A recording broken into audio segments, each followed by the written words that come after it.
Hey everyone! Getting ready for the IELTS exam? Today I am sharing 5 powerful tips to help you boost your IELTS listening score first. Tip number 1. Read the questions before the audio starts. You get time to look. Use it. Underline keywords and try to predict the type of answer. Is it a number, a name, a place? Be ready. Tip 2. Don't try to understand everything.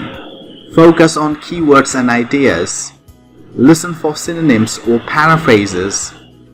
For example, cheap might become affordable.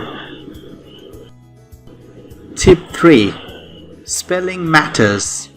If your answer is correct but spelled wrong, it's marked wrong.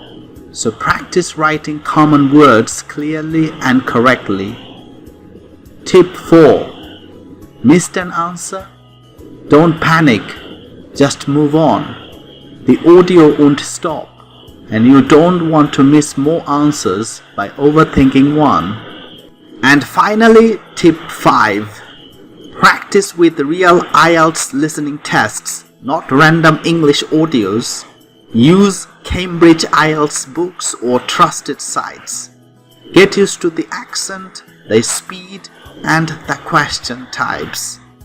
That's it. Follow these tips and you will feel more confident on test day. Like, share, and subscribe for more IELTS tips. And let me know in the comments which part of IELTS listening is hardest for you.